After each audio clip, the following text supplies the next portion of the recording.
The new transitional 60 home transitional housing project on Appaloosa Road, how's that advancing?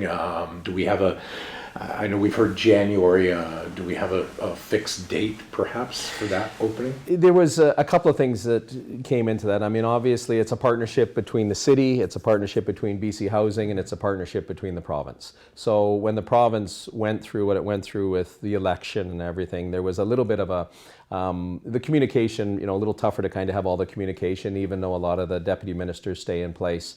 So, but what has happened through that, now that the election is through, there's been discussions here, and it is advancing the way that it should be advancing to look at opening in January.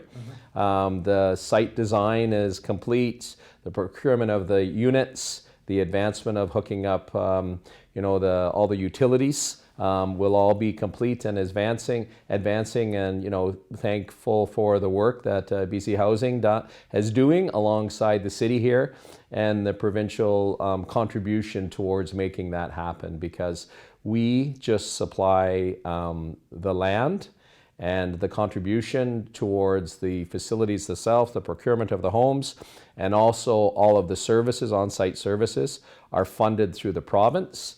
So it's grateful that is taking place, because it would be a lot for the community to bear with those additional costs.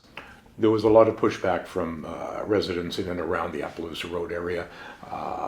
Has the city had a chance to sit down and talk with those residents and try to calm those fears?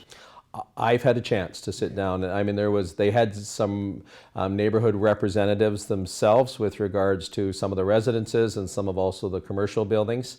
I reached out to the residents. We did a tour of Step Place with them, so that they were able to see what the facility looks like when it was operational and how it worked. We also then brought them back here and met with community safety teams to get a greater understanding of what is happening around those facilities and how few times bylaw or RCMP are called to those, and the advancement of them. I've just received, and regrettably I don't have them on me right now, but I just received the positive numbers of advancement of individuals through Step Place.